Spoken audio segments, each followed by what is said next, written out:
A rancher walked into town to buy a horse, yet before he could speak a word, a ragged girl stepped forward clutching her torn shawl and whispered, "Please, take me instead."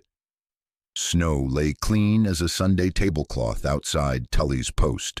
A woman stood in it, coat the color of milk, a rifle held the way some folks hold a prayer. Across from her swayed a big-shouldered man with whiskey on his breath and meanness in his eyes. His hat rode low. "You run far enough, girl," he said. "Ain't no fences out here can keep you." She didn't lower the barrel. "I'm not yours, Mr. Kincaid." He grinned, slow as thaw. "World says different." The world's wrong. The store door stayed shut, windows frost blind. Nobody inside wanted a hand in this. Crows watched from the cottonwoods. "I could break you like a green filly," he said, "tie you up again." "You could try." Her jaw was set. He raised both hands, playing mercy. "Let's be Christian. Come on home and we'll forget this foolishness. Home ain't a place a man locks." He stepped closer. Her thumb eased the hammer with a tiny click. He stopped. She saw the nick of a scar near his ear, a mark earned doing harm. He saw how steady she was and how tired, the kind of tired that walks through fire. "Name's Eliza," she said low. "Eliza May Carter. Remember it." Boone Kincaid remembers everything he owns. "You don't own breath or sky or me," he laughed, bright as a match scratched on pine. "You talk pretty for a stray. Reckon somebody taught you letters. Folks with letters don't last long with me unless they keep them behind their teeth." "Then hear this one." "No." The wind came up. A dog barked once, quit. Boone's eyes slid toward the frozen track that wound away east, counting time. He didn't care for the rifle so much as the risk of who might answer if the shouting started. "Here's what's true," he said. "I got men coming. Red Hand riders. Sheriff won't lift a finger. You got maybe the length of a prayer. After that, I collect what's mine." She looked past him at a sky scrubbed clean as bone. "You got nothing but noise." He leaned in close enough for her to smell the bottle and the old smoke. "You ever see a barn go up? Dry boards popping like corn. I set one light in Kansas once. Whole place sang." Her finger settled where it needed to. He rocked back, grinning wider. "Easy. Ain't no call to spoil that coat." "It's borrowed," she said. "I aim to return it clean." Boone spat. The spit froze before it stopped shining. "You won't always have a rifle and ground to stand on," he said. "Sooner or later you'll be tired. Folks get tired. I make use of tired." "I won't be here," she said. "You'll be wherever I say." They held that line a breath longer, 2 posts in a white field. He tipped his hat, mock polite. "I'll be back when the road opens. Bring a rope this time and fire and the boys. See if your no talks as loud then." "Bring a preacher," she said. "You'll need one." His smile turned thin. He swung into the saddle and the black horse shouldered the wind. Hoofbeats thudded until the land took the sound. She kept the rifle up until he was a dark seed on the east ridge. Snow fell and softened the print of his boot where he'd stepped too near. Eliza lowered the hammer and breathed once, steady and long, the way you do when you've chosen a road and there's no fork left. She looked at the store's blank windows, at the pale light thinning on the hills. "Not yours," she said to the cold. "Not anybody's." The wind carried her words east after him like a warning he'd pretend he didn't hear. She stood by. Amos Whitlock rode from Dry Willow at first light, the cold fitting his lungs like a small hard fist.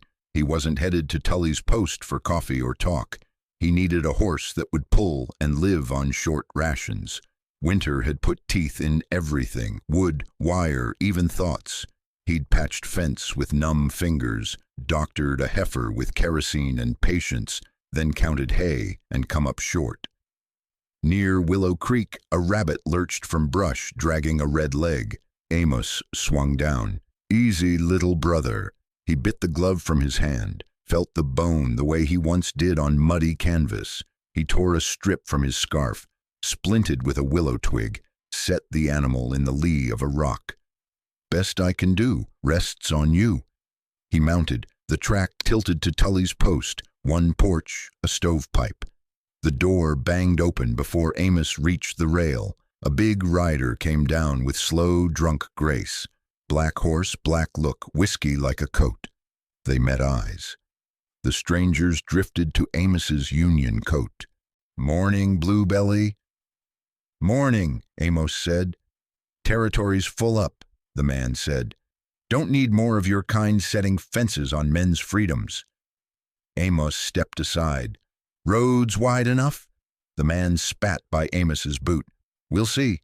He swung up, wheeled east, and rode off laughing.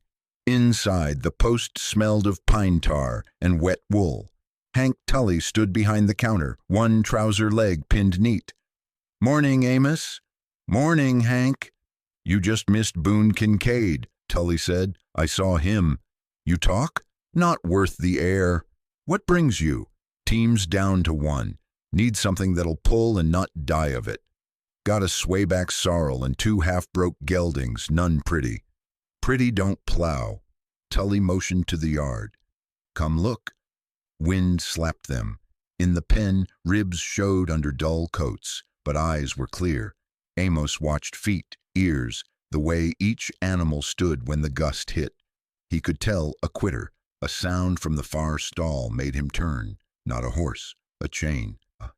There, under a ragged tarp, sat a woman with iron around her ankle, pale as skim milk, eyes slate after rain. She looked at Amos the way a soul in a dry well looks at a rope, measuring if it will hold. "What in hell is this, Hank?" Tully's jaw worked. "Boone left her. Said he'd be back in 3 days. It's been 6. The woman's lips trembled, but her voice held. "Sir, please, take me instead of a horse. I can work. I won't run." Amos knelt, put 2 fingers to the iron, saw raw skin rubbed to fire. The chain wasn't even locked right, just wrapped lazy. "You could have run," he said. "Nowhere to go." Amos stood. He looked at the horses, then his rifle, a Spencer that kept him alive in war.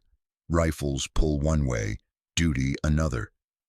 "How much for the sorrel?" Amos said, "and the chain off her ankle?" Tully stared. "What would you want with—" "How much?" "20 for the sorrel, and that Spencer. Boone won't chase if he thinks I traded steel for her." Amos lifted the rifle and laid it across the fence. It felt like setting down a long, hard piece of himself. Tully cut the rope, then unwound the chain. "She's yours," he said softly. "God help you both." The woman didn't move. Amos held out his glove. "Name's Amos Whitlock." She looked at the hand, the space between, and reached. "Eliza May Carter." Her fingers were cold as creek stones, but she took the step a body takes when it's done being owned. "Come on," Amos said. "Road's turning." They rode out of Tully's with the day thinning, Amos leading the sorrel by a short rope till she found his rhythm. Eliza kept both hands in the blanket, jaw set against the cold. Snow made a clean hush of everything. "Sit easy," Amos said. "Sorrel's got more heart than sense." "I can ride," she answered. "I reckon you can." They took the east track above Willow Creek. Amos dismounted, checked the ice with his heel, then led both horses over. The cold made the leather talk. Past the creek, the trail narrowed. Eliza watched the timberline more than the road. Once she shifted under the blanket as if to press something close. A small bulge showed at her ribs and was gone. Amos let it be. They climbed a low shoulder, found the wind again. The sorrel's ears flicked, testing his temper. "Steady, girl," Amos said.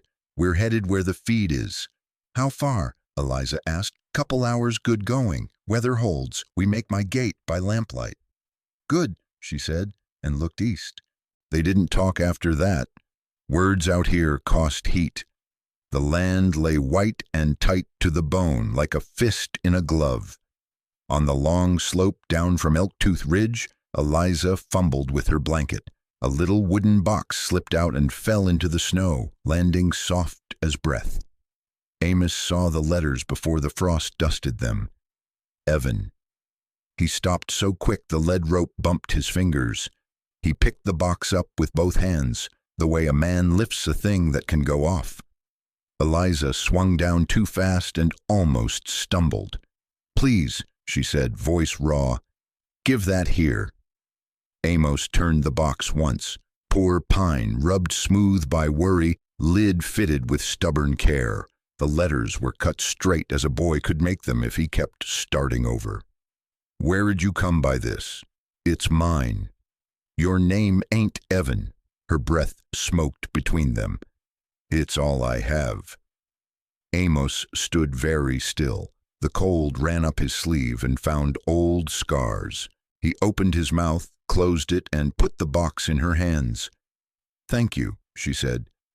It wasn't relief so much as something that wanted to be.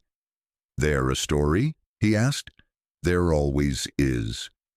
He waited, but she tucked the box inside her dress and climbed back into the saddle. The sorrel shook her mane as if in answer. They moved on. Amos rode with his head half-turned, not at her, not away. 5 winters had taught him the size of hope and the price of it. He pushed it down and counted the things he could count. Miles, fences, the way the sky looked when it meant trouble. They topped the last rise before Dry Willow.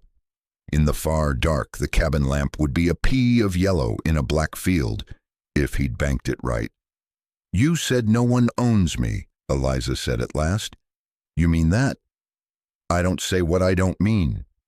If he comes, he'll find more than he came for." The sorrel stumbled one step, caught herself. Amos patted her neck. "Almost there, girl." Eliza held the blanket tight with one hand and the place where the box lay with the other. Behind them the wind rearranged every track they'd made. "Mr. Whitlock," she said, "ma'am, if there's a boy named Evan, if he's yours, I'm sorry for the asking that's ahead." Amos didn't look at her. "Ma'am, I've been asking for 3 years." They rode into the kind of dark that holds its breath before light shows. He could smell home in the cold, wood smoke, old leather, a ghost of honey. Close. Eliza's teeth clicked. She stilled them. She rode on, shoulders set, slow. They reached Whitlock Ranch at lamplight, a yellow pea in the blue dark. Amos swung down, tied the sorrel, and lifted the latch. Heat came off the room. He set a log, coaxed flame, and hung his coat by the door. "Sit," he said. Eliza hovered near the threshold, blanket tight. The room showed a table, a stone hearth, a small iron stove. Shelves lined one wall, books scarred with use, jars. The place looked like a man kept it standing because quitting would shame him. "I'll see to the horses," Amos said. "Pot on the back, beans, cornbread under the towel. Help yourself." He left. She stood until the cold began to leak from her bones. Then she crossed to the stove, lifted the lid, and breathed in pepper and salt and a little mercy. She ladled careful, one bite, then another. Heat came back to her fingers. Amos returned, boots ticking the boards. He ate opposite, eyes on his bowl. When they finished, he rinsed the dishes in a basin and set them to dry. He pointed with his chin. 2 doors. One's mine. One was my boy's. It's yours now. Lock's on your side. Your say-so, ma'am. Nobody crosses unless you open." She looked at the doors. "Thank you," she said. He nodded. "Clothes in the chest. My Clara kept things neat. Take what fits." "Clara was your wife." "She was." "How long?" "Long enough to make a small life. Not long enough to finish it." He trimmed the lamp and set it near the shelves. She drifted there, touching the backs with 2 fingers. Walden, Pilgrim's Progress, a Bible quilted with notes. "Books are for reading," Amos said. "Pick one." She opened Walden mid-page. I went to the woods because I wished to live deliberately. She read it under breath. Amos knocked mud from his boots on the porch, then came back in and handed her a small bar of yellow soap wrapped in cloth. There's water in the pitcher, basin in your room. Fire'll hold. She stood, box against her ribs under the borrowed dress. You mean it about the lock? Yes, ma'am. And if he comes? We'll answer when he knocks, not before. She nodded and gathered the blanket. At the door she paused. I can work, cook, patch, whatever you need. We'll see come morning. Eliza stepped into the smaller room. It held a narrow bed, a quilt pieced to blue weather, a peg for a coat, and a window salted with frost. On the doorframe small pencil marks climbed with dates. The top one reached just above her waist. She set the bolt and listened to the house tick and settle. She poured water, washed away grit, and watched it gray the basin. She found a boy's shirt, soft with age, and a pair of trousers, rolled at the cuffs. She pinned back her hair with the little silver flower a woman in town had pressed into her palm, and for a minute she looked like somebody she used to know. On the other side of the wall, Amos banked the fire and sat in his chair, elbows on knees. He listened to the pop of resin and the far mute of the barn when a horse stamped. He did not look at the Spencer-shaped absence on the rack. He did not think of the box with his boy's name under a stranger's dress. He watched the lamp burn steady. Outside, the night sharpened. Snow shouldered the fence rails. The hills lay like sleeping cattle. Stars hung cold as nails. In here, the flame held its ground. He rose, set another log, and spoke into the quiet. No one owns anybody, he said, not while I'm above ground.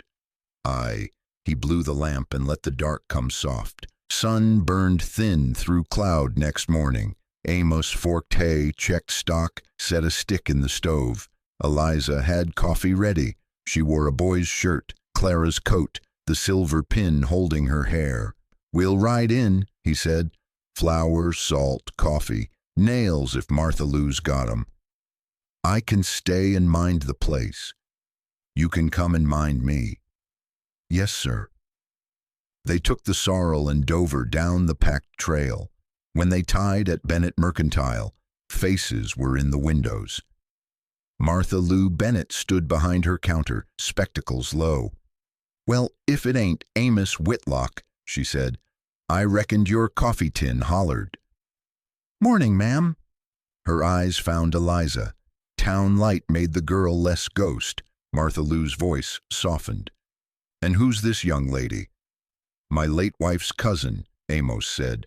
Eliza May from down Missouri way, traveled ill-timed. Eliza dipped her head. Ma'am, reckon we can fix ill luck with warm food and thread. Martha Lou moved among barrels, chalking tallies without questions. The bell rang. Sheriff Jed Kane came in, dusting snow from his hat. A deputy trailed him. Mornin', folks, Jed said. Storm eased, Amos? Eased enough. Jed's gaze touched Eliza, bounced off polite. Ma'am? Sheriff, you settling in up Dry Willow with kin? That's the plan. The deputy cleared his throat. Boone Kincaid's been talking. Says somebody stole property from him up Tully's. He's offering money to whoever puts a rope on it. Martha Lou's look could cut tenderloin. Deputy, we don't repeat a drunk man's sins as news. Jed let the silence stand, then sighed. I keep the peace I can keep. Folks get riled, lines get blurry. Some lines don't, Amos said. Jed met his eyes. That a fact? It is. Jed tipped his hat. You need me proper, you send for me. We will. He and the deputy left in a gust. The stove ticked. Martha Lou wrapped parcels, then set out a box. For the young lady, she said. Don't argue. I've been a woman in a hard season. Eliza opened it. A silver hairpin shaped like a flower. Not fancy, just true. You'll take it, honey? Martha Lou winked at Amos. Clara would have wanted something pretty kept in this county.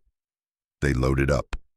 Amos paid with pelts and coin, short by 2 bits. Martha Lou waved away the difference. On the porch, weather and talk hung low. Amos put Eliza up and swung into his saddle. "We won't linger." "No, sir." They rode home with the sky pressing close. The sorrel's ears flicked for things unsaid. At the last bend above the hollow, Eliza touched his sleeve. "Tracks."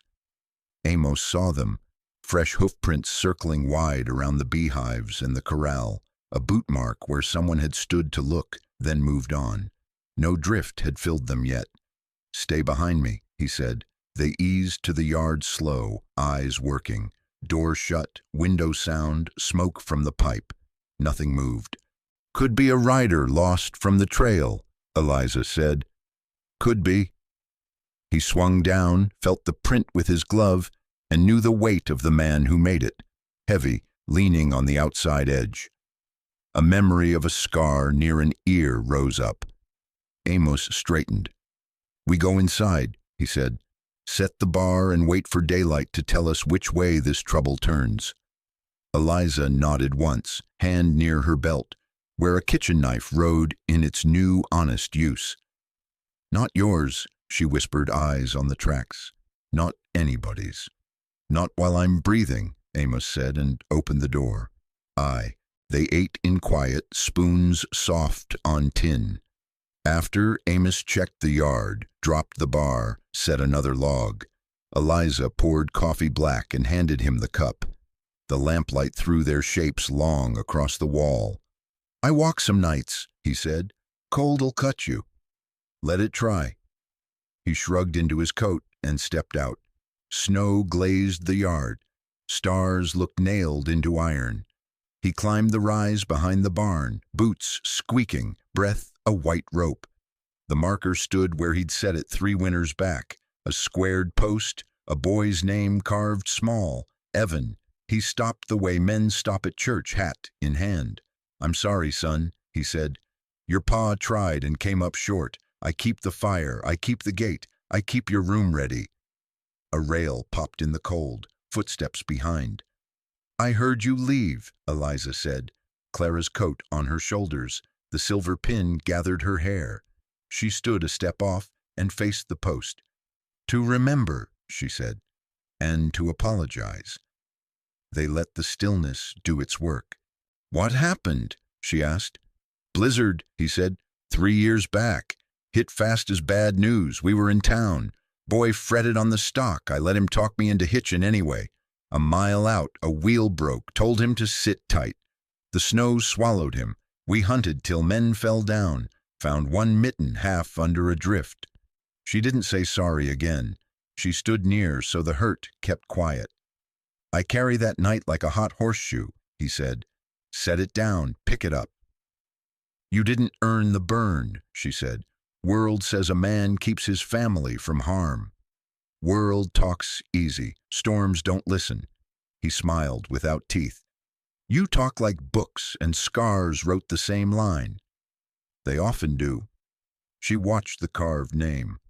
"I used to think the Lord forgot this country. Then I reckoned he maybe sees too well what folks do to each other and lets us answer for it." "I got acquainted with preachers in war," Amos said. "Good boys buried just the same under their words. Not all words are snow." She tipped her chin toward the house. "Some make a roof." He nodded. "You afraid I'll ask about that box?" "I'm afraid you won't." "I will?" "Tomorrow," she said, "when the coffee's fresh and there's light for truth." "Tomorrow, then." They stood until the cold threaded their coats. Down in the yard, a horse stamped. "You'll sleep some?" she asked. "I might if the bad pictures keep to their side of the door." "If they don't." "I sit in a chair and wait 'em out." She considered. "I'll leave my door cracked. If the chair fails you, knock. Ain't a rule says folks must fight ghosts alone." He looked at her, surprised by a kindness that asked nothing. "Ma'am, that's decent." "Ain't charity." Makes the house warmer for me, too. They turned for the cabin. The snow took starlight like salt takes water. At the porch, Eliza paused, head tilted. You smell that? He did now, a thin thread of wood smoke, not theirs, drifting from the south like a thing you don't want. Could be a stray camp, she said. Could be men counting fence posts by dark. They went in. He eased the bar, checked the empty place on the rack, and sat. She poured the coffee and set it by his hand. Tomorrow, she said. Tomorrow. The wind shifted and brought the smoke stronger. He listened to the house creak, to Eliza's step cross the room, to the scrape of her bolt finding home. He watched the fire's red eye close to coal and kept watch till it opened again soon. Dawn came thin and gray. Eliza set coffee to boil and laid kindling just so. Amos stepped out with the ash pail and read the yard like a ledger. Tracks drifted, gate latch iced, hive quiet but alive. The smell of that stranger's smoke was gone, or hiding. They ate biscuits and beans, spoke little. You said we'd talk, she reminded. We will, after chores. Truth sits better with work behind it. He chopped stove wood and checked the team. She washed Clara's pots, set dough, and laid out thread. Martha Lou had slipped into the parcel. The house worked. A knock came sharp as a nail on tin. Amos set the bar. Who's there? Hank Tully came through hoarse. Don't shoot! Amos hauled the door. Tully stood frosted white, one pant leg pinned, pony blowing steam. Help me stable him, Amos said. They put the pony in the lee stall.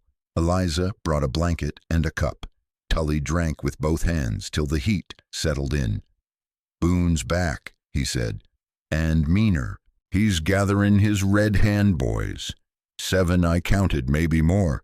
Talk in the saloon, says the sheriff will keep out of the way, so long as blood don't splash his boots. Amos looked at the cup. Jed ain't that man. Men turn into that man when Boone buys the whiskey. Tully worked his jaw. He's puttin' reward to the girl's name. Don't need the name entire, just the rope. Eliza didn't flinch. I got a name, she said. Eliza May Carter. Tully met her eyes, shame there. Miss, I should have cut that chain the hour he left it. I told myself the world would right, and that was a coward's lie. He set the cup down. I'm making it right as I can. How long till they ride? Amos asked. Trails are cutting open. Sun bites the crust by noon. 2 days, 3 at most. What else? Tully stared into the fire. Boone bragged. You know how he tells a story to hear himself big. Talked on barns jumpin' to flame. Said a schoolmarm up north got to preachin' letters to the wrong kids. So he taught her a southern lesson. Laughed when he said it. Tully swallowed. Said her man wore blue. Eliza went still. Amos didn't move for a breath, then another. When he spoke, his voice felt like a door latched slow. He name her? No, just the brag. But he liked the shape of that pain. Wind pressed a small sheet of snow against the window and let it slide. You should take the girl to ground, Tully said. Gus McKendry's line shack, maybe. Or Ruth Redbird knows caves up on the ridge. Boone'll burn you out, Amos. Amos shook his head. I don't run from my table. Good men die easy, Tully said. I seen it at Shiloh.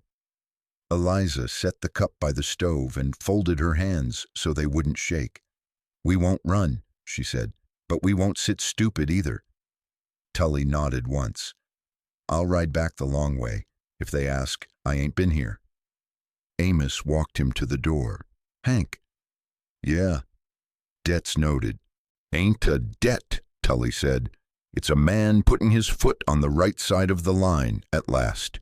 He swung into the saddle and turned the pony uphill. Snow started again, small as sifted flour. Eliza stood beside Amos and watched him grow small and vanish behind a fold. What he told you about a teacher, she said. It's true, isn't it? Amos kept his eyes on the empty trail. It might be. It fits where my mind already went. She breathed in, breathed out. Then we plan. You'll ask me about the box. I'll answer. We'll make ready. He nodded. Coffee first. Plans like it. By noon, the wind quit. Amos shook off snow and came in. Eliza had coffee poured and the table clear. You asked, she said, about the box. I did. She pulled it from under Clara's coat and set it down. A winter ago, I slipped Boone, she said. Hid 2 days in a cave above the East Fork. On the third, a boy came in, bow in hand, thin but proud. He had your eyes. He said he was Evan, lived light off the hills, snares, a berry patch, marked trees so he wouldn't walk in circles, spoke soft like a boy raised to say, please and thank you. She opened the lid. A square of paper lay inside, folded to a coin. Boone found me that day. Evan threw rocks to give me a run. Boone took me anyway. Last I saw, the boy ran east into the cut. Amos stared at the marks. A child's hand, but sure, a creak like string, 3 ticks for a ridge, an X tucked in a shaded hollow. 2 words pressed deep. Pa, here. He's alive, Amos whispered, stepping onto a floor he thought was gone. He was then, Eliza said. If any child can stay that way, it's him. Amos pushed back from the table. I ride now. You don't, she said. You'll lay a road Boone can read and lead him to the boy. He hunts men better than Winter. You'll bring trouble to the safe door that child has. 3 years, Amos said. 3 long, dumb years. 2 more days won't kill him, she answered. Boone needs trail to move a pack. We've got that long to plan and hold this house. What plan? You cut firing slots, move the horses, powder and shot where your hand finds them in the dark. Show me to cast bullets. Sleep in shifts. When they come, talk first. If talk fails, thin them till courage drains. When it's quiet, you go to that X. Take me if you must. Leave me if you should. Don't ride blind. He studied her. Who taught you war? Men who thought I couldn't learn. He almost smiled. You'll be here when I come back? If I'm breathing. He traced the X. East Fork, shaded hollow. I know the cut. A fox denned there once. Then your feet remember, that's half of going home. He folded the map and slid it back. He set the box in a shelf niche by the stove, kept sure. All right, he said. We do it your way, but when I saddle, don't try to stop me. I'll hand you the reins. They worked till light failed, speaking only when a task needed it. Amos cut boards and nailed them tight, leaving narrow eyes a man could see through without being seen. Eliza melted lead, filled molds, knocked out bullets like pennies. She boiled strips for bandage and laid needle and linen ready. They ate short. Coffee did most of the meal. Amos checked the bar, windows, shotgun. Eliza tucked the box where he'd fixed it and smoothed the shelf once. When they come, Amos said, stay off the front till I call. I'll watch the back and keep the stove hot. If it turns, he said, you take the cellar hatch and the east trail. Don't wait. Go to the Fox Hollow. If the boy is there, hide him till I pull Boone's teeth. You giving orders, she said, or asking a partner? Both. Then I'll do both. They banked the fire. In the still, they heard ice shift on the creek. Amos sat with a rifle across his knees. Eliza lay down with her door cracked the width of a finger, a knife under the pillow where a teacher once kept a book. Outside, night gathered men and plans.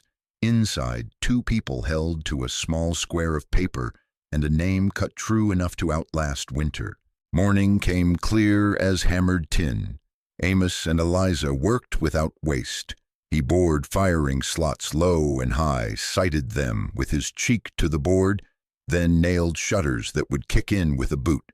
She melted scrap in Clara's old ladle, poured lead into iron molds, wrapped the handles smart so the bullets dropped clean. Coffee stayed hot, talk stayed short. Back stalls, Amos said. Move the horses. If fire comes, they live. Feed set at the far wall, she said. Buckets by the trough. He lugged water. She rolled cartridges on the table, neat and patient. The little box rode in its niche like a small heart keeping time. Near noon, a profile showed beyond the posts. Then a soft whistle only old hands use. Amos eased the bar. A tall, raw-boned man stood there with a ranger's eyes and a winter beard. "Gus," Amos said. "Figured you'd need a long rope and a short word," Gus McKendry said. He never crossed a doorway uninvited. He tipped 2 fingers and waited. "Come in." Gus stepped through, looked once, and knew the shape of the plan. "Slots are right. You'll want a pit by the porch stringer. Lay brush, cover light. A horse will break a leg in it and take a rider with him." Eliza nodded. "Show me the spot." They dug fast. Gus set a snare where a man's eye wouldn't go. "This ain't charity," he told Amos. "I got no taste for boys who ride behind fire." "You hear talk?" "Same as yours. Sheriff straddling a fence. Deputy's got his boot caught on a nail, but Kane ain't wicked. He'll land right if you give him a place to put both feet." Gus left as light thinned, his tracks already filling. He didn't say good luck. Old men save words that don't help. Late day brought another figure from timber, walking light, a red scarf at her throat. Ruth Redbird set down a buckskin bag and smiled small. "For fever, for hurt, for smoke in the lungs," she said, laying out jars. "This one takes the shake from hands." Her own were steady as stone. "You think they'll come at night?" Eliza asked. "Men who brag like dawn," Ruth said. "They like witnesses." She looked at the shelf niche, at the box with the cut letters. "Snow keeps secrets," she said. "Spring tells truth."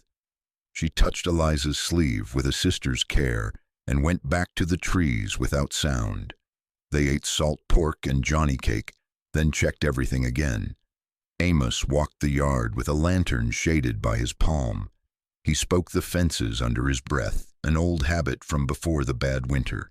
Eliza sat by the stove and wrote a short line on folded paper and slid it under the box. "If we miss each other, go east to the Fox Hollow, wait 3 days, then go home." "Home," she said, trying the word on. Amos came in with the lantern turned low. "You ever shot to kill?" he asked. "I have shot to live." "That'll do." He set his palm on the door plank. "If I fall, you move. If we both fall, that boy carries our names farther than these hills." "He will," she said. They slept in turns. When Amos dozed, Eliza watched the window slots for a piece of night to go wrong. When she rested, Amos sat with the shotgun laid across his thighs like a promise. Toward false dawn, the wind shifted and brought a hard smell. Old sweat, saddle soap, iron, and a faint jingle that wasn't the creak. Amos lifted the lantern chimney and pinched the flame. The house went to breathing. "They're coming," he said. "How many?" "Enough to find out what we're made of." False dawn nickel-plated the snow.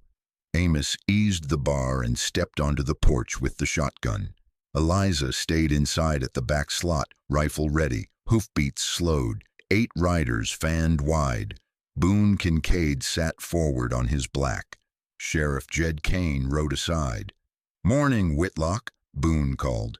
"You got something belongs to me." "Law says you're wrong," Amos said. "Law's what rides with me. Step off my ground." Boone flicked 2 fingers. 2 men edged out. Amos raised the shotgun. "First man takes a step gets the inside of this," he said. "Next is you, Boone." "Sheriff," Boone said, "this here's property. Man stole a piece of mine." Jed looked to Amos. "You steal anything?" "I redeemed something," Amos said. "Paid with coin, a rifle, and a conscience." Boone sneered. "Girl's property where I come from. You crossed too many rivers to keep that lie dry." "Last chance," Boone said. "Send her out." Nobody leaves this house under a rope. Boone sighed. All right, burn him out. Two men reached for torches. Don't, Amos said. Who stops us? You and that scattergun? I only need one shell, Amos said. After that, we'll see how many liked you for your jokes and how many liked you for your breathing. Jed's voice came low. Silas, stand down. Boone hissed. Ever see a schoolhouse go up? Smells like baking till it don't. You brag about that to a man who buried a wife. Some folks need fire to learn. Two riders began backing off. Boone spun, drew, and leveled at their backs. Jed's pistol boomed, snow kicking at Boone's horse's feet. Holster, Jed barked. I came for law, not murder. Boone smiled with no teeth and put the gun away. Any man who rides off is dead to me, he said. Three more turned anyway and ghosted downslope. That left Boone and two hard cases. Now we can talk, Jed said. Talk is for church, Boone said. Show me the girl. Amos kept his bead. Eliza, he called. Sheriff wants your say-so. Eliza opened the door, rifle down but ready. I ain't anybody's property, Sheriff, she said. I stay here by choice. By fear, Boone laughed. By will, she said. And I got something tells truth louder than you. She showed the little box. This belongs to a boy named Evan Whitlock. A twitch crossed Boone's face before he found his smirk. Jed caught it. Boone, Jed said, you know something about the Whitlock boy? Never heard of him. Eliza? Jed asked.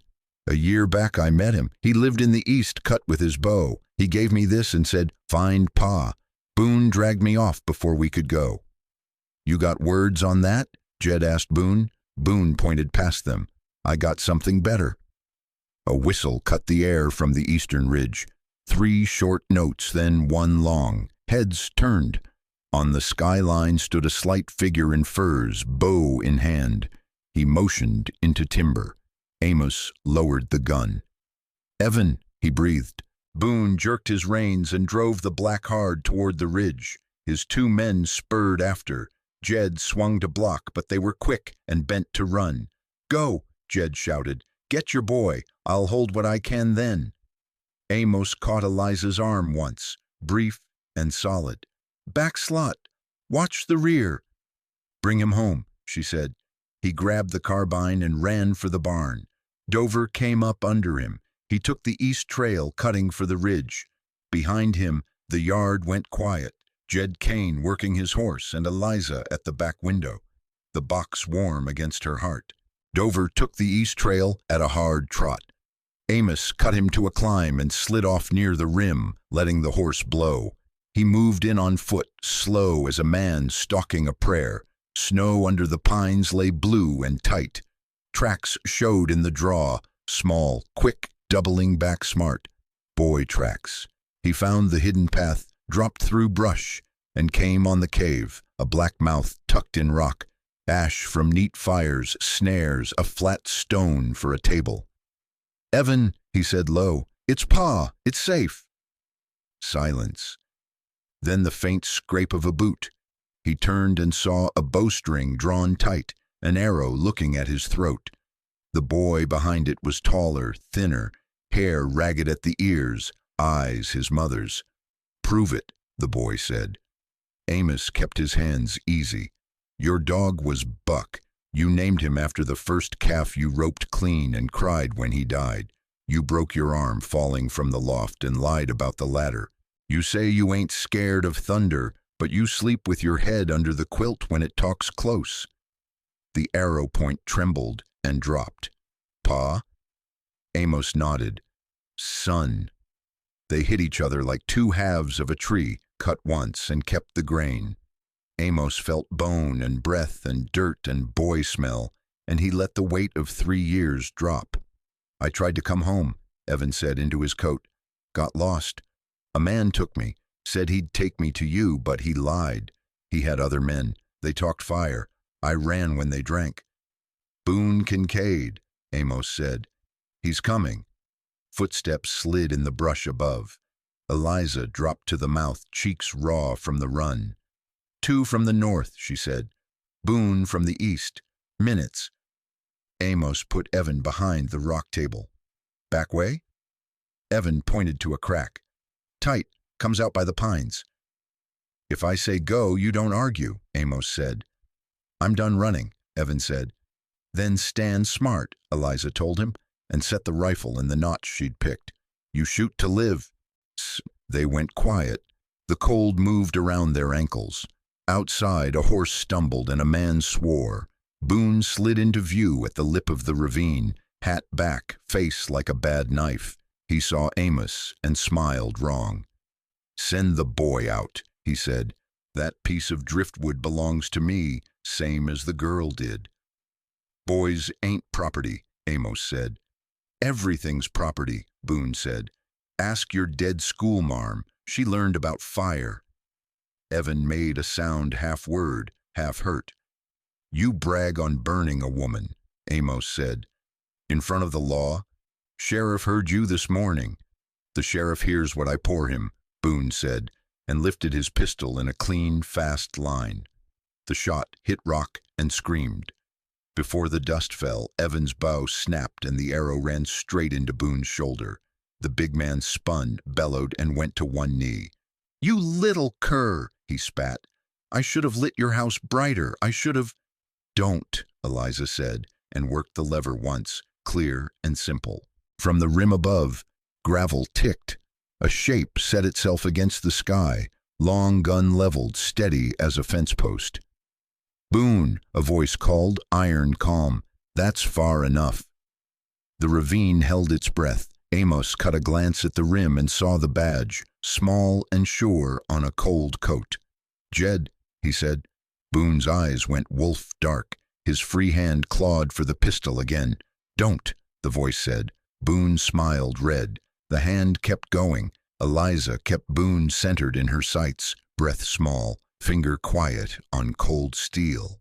And the canyon waited to hear which truth would speak next. Boone's hand kept going. The pistol rose a finger's width. Jed's rifle spoke once, clean as a judge's gavel. Boone's hat jumped. His body folded wrong and hit snow with a wet sigh. Don't move, Jed called, either of you.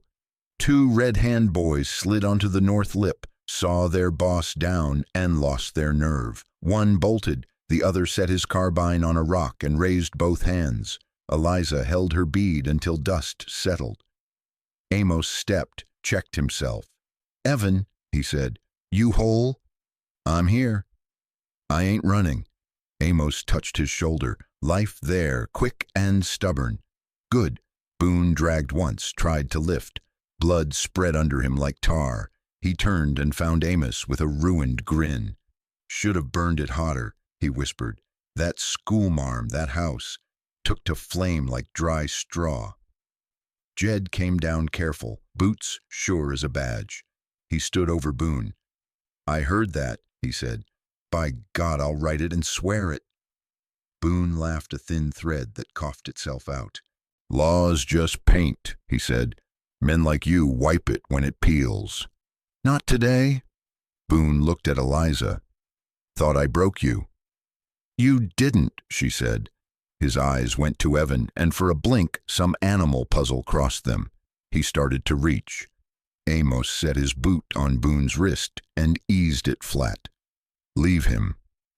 Boone's chest hitched twice. The light went out of his face like a lamp pinched wet. Snow began to take him. Wind ran once through the pines and hushed. Jed set his rifle down. All right, he told the disarmed rider. Kick that iron here, now go. Tell the rest your road's closed. The man didn't need telling twice. Jed turned to Amos.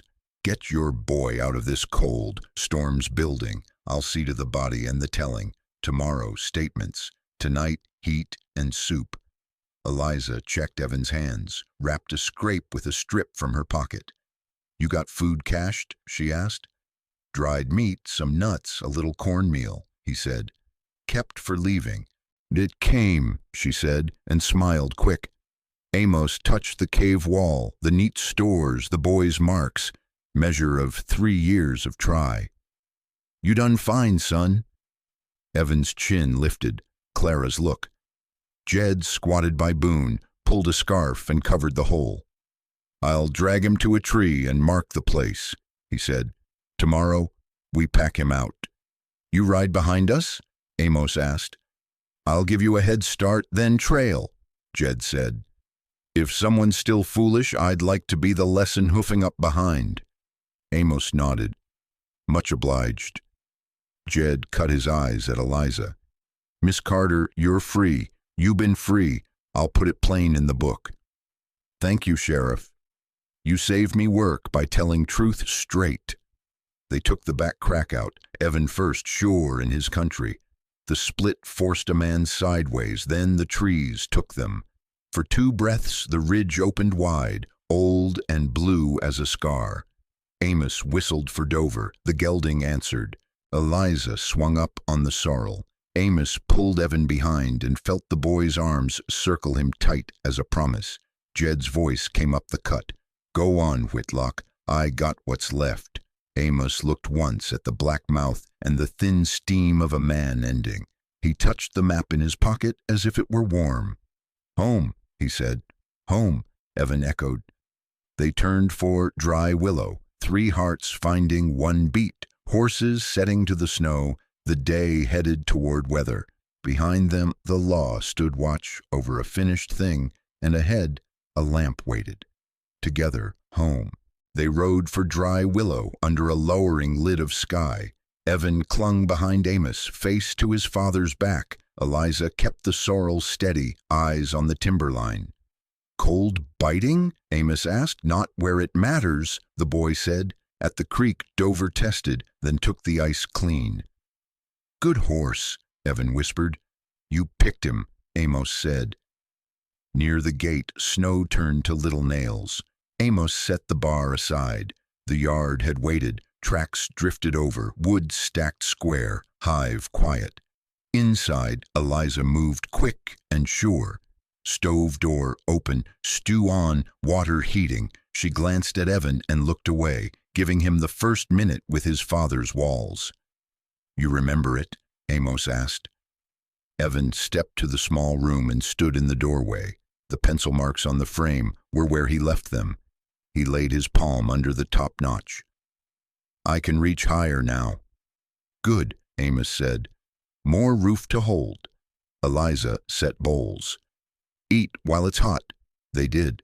The stew tasted like a door locked against weather and opened for kin. Evan ate fast, then slowed. Sheriff Jed Kane came after dark, horse crusted with ice, dragging a travois under a tarp. He stomped snow, left the tarp in the shed. Bodies set for morning, he said. 2 of his boys lit out south.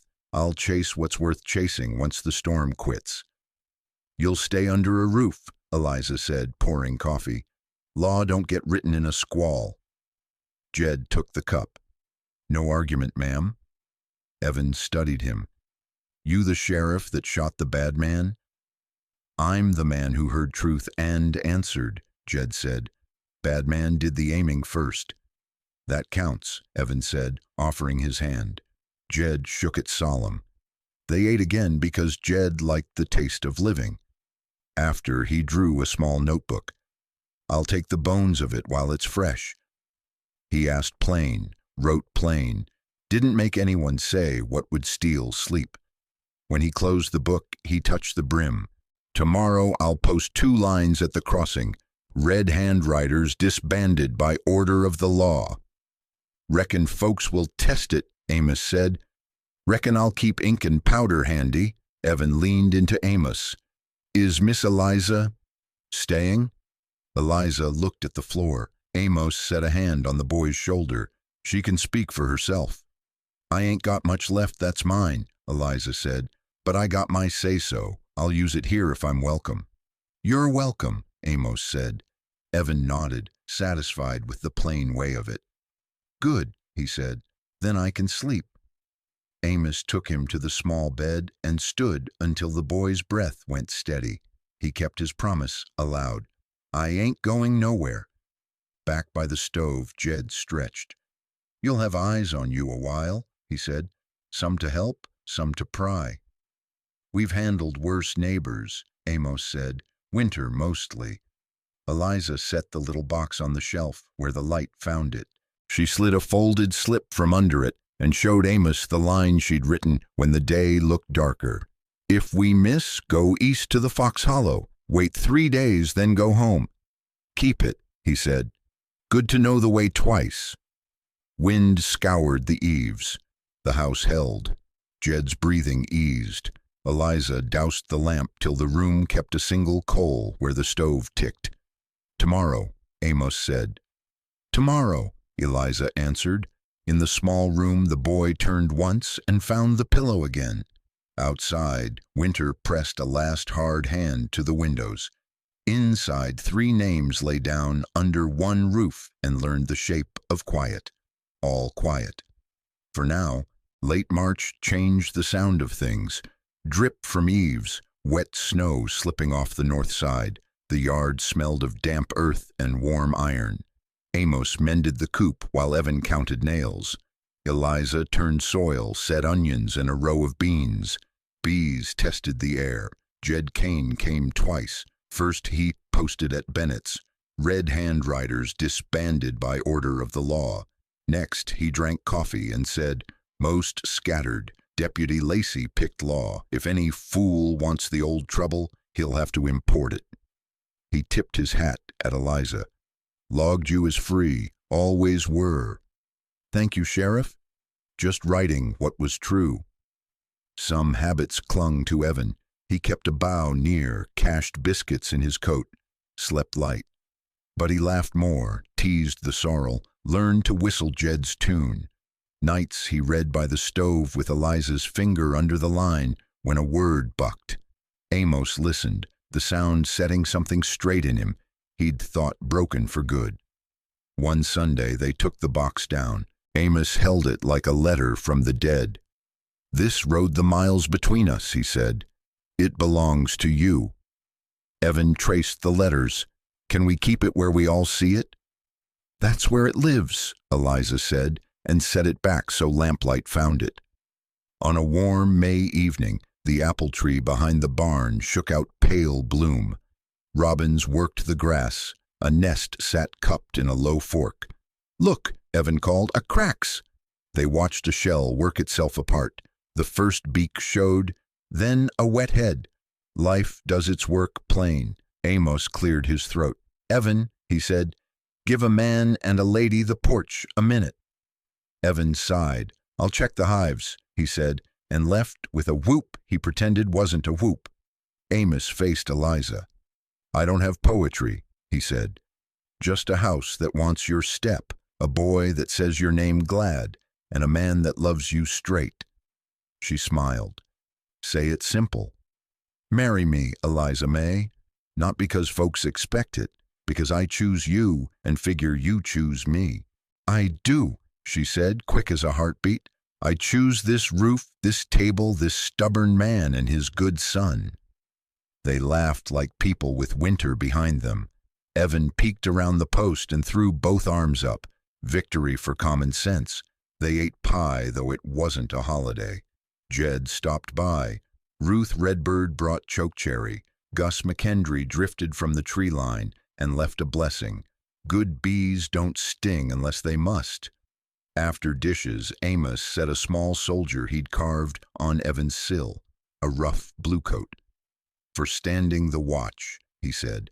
The boy squared his shoulders and saluted. Eliza tied a scrap of ribbon to the hairpin stem, a memory to a new thing. She pinned her hair and looked in the glass without flinching. When they turned down lamps, the cabin held a breath. The 3 of them sat on the steps and watched the yard darken. One star burned through. Down valley, a train blew faint, then faded to promise. Winter let go, Amos said. About time, Eliza answered. Evan leaned against them both. We going to be all right?